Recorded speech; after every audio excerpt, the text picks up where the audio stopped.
Well, my interest in Walt Disney, I'm sure it'll be no surprise, began when I was very young, like most people's.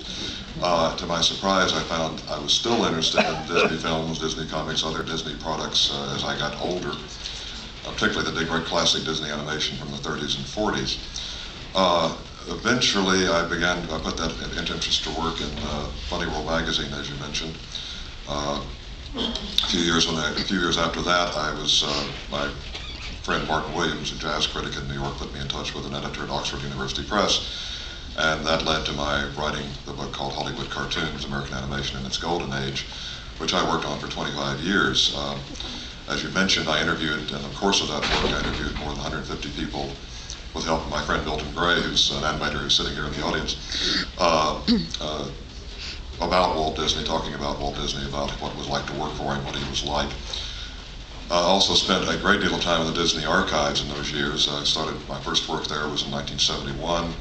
I spent between 1990 and 1997. When I finished the book, I spent a great deal of time in the Disney archives, probably more than anybody else.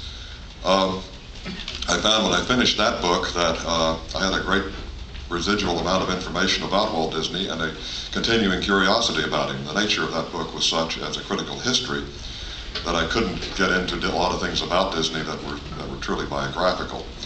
And so the animated man grew out of my interest in exploring more about Walt Disney's career, aspects of it that didn't fit into the earlier book, aspects of his personality that were not directly relevant to the animated films. And so this was a way of putting to use a great deal of material I'd gathered in my earlier research and indulging my curiosity, my interest in new directions. And that's where the book came from.